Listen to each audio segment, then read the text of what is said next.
Hello guys, welcome back to the channel. In today's video, I'm going to be taking you through a game I literally just played against an opponent this morning, and this game is going to teach us two things. Number one is going to reinforce the reason why you should not resign, which is something Gotham Chess taught me when I started playing chess 2 years ago. Do not resign, especially when you still have enough material to checkmate your opponent's king. And number two, don't get cocky because you feel like you have a better position than your opponent. You have to play the game to the end and win the game before you can start acting like you know what you're doing, or before you go and rub it in your opponent's face that you have a better position than them. In this game, my opponent did just that and he regretted it almost immediately.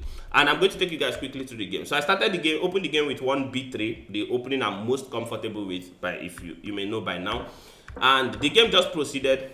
In this position, there was a game, there are a lot of games I've seen Hikaru Nakamura basically take that knight. I don't know how to draw arrows. Basically take that knight and make his opponent take like this, damage the structure, and then he will just play the position from there. But I'm not Hikaru Nakamura, so I don't understand all of that. I played like a normal 1800. I don't know why my opponent played this move, but I also don't know how to punish it. So we traded off the knight, and already here I have an advantage. Do I know how to prove that advantage? Maybe not. I brought my rooks, and I always wonder to myself the difference between rook a d1 and rook f d1. So I played rook a d1, but the correct move would have been rook f d1. I will learn that by the time I become a GM. My opponent went here, and now you see I went with the rook back and forth. Like maybe that was why. If I had come rook f d1, then on this move I would have gone rook a c1, which would have made a lot of sense and I would have maintained my advantage, but alas, that did not happen. We traded the queens and I started marching forward. I was feeling good about myself at this point. I knew I had a slightly better position than my opponent. Of course, it's another thing. It's one thing to have a slightly better position. It's another thing to be able to play it out and actually prove the advantage. So we kept moving, and all of a sudden black is much better already. I traded off the bishops and I put my knight on this square. I took here with check. So if you're a new chess player or you're a beginner, you're 800 or something, I don't know. It's something you want to see. My opponent took my queen. There's a temptation to just take the queen back. And what's the big deal, right? But you can see that there could be an intermezzo. I can take the pawn with check first, and then I can always take the queen. And that's what I did. When I was looking at this position, at this point, I was feeling pretty happy. I brought back my knight here, right? I brought back my knight to this square.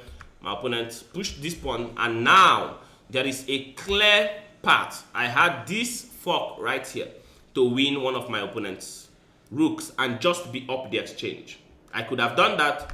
Alas, I did not. I missed it. I was moving too quickly, and my opponent continued playing, and I walked into a fork myself. So I went from having a fork in a completely equal game, a fork that would have given me a better position, to all of a sudden I walked into a fork myself.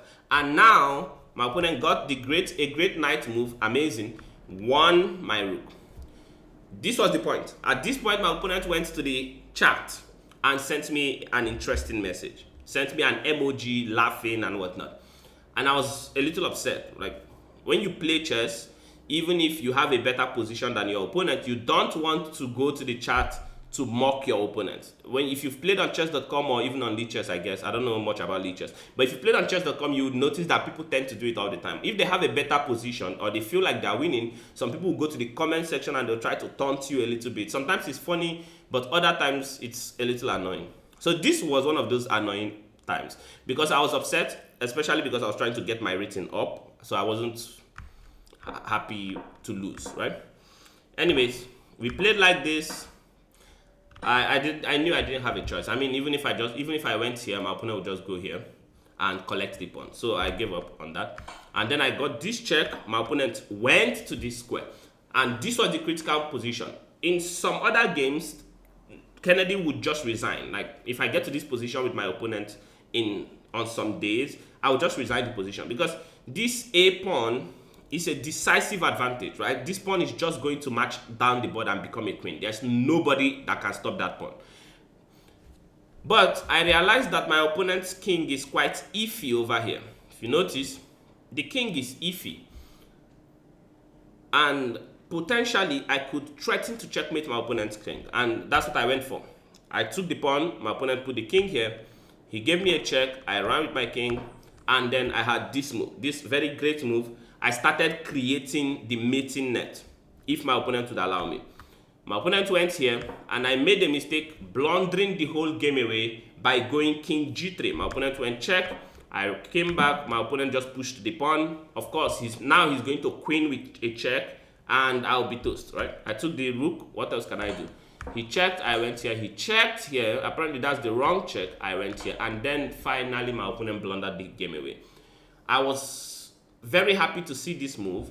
I decided to block with the pawn. If you notice, I took almost 12 seconds in this position because I knew I had something, and I knew if my opponent did not do something to me immediately, then I'm going to do something to him, right? So I played here, and in this position, my opponent knew it's over. He's basically done.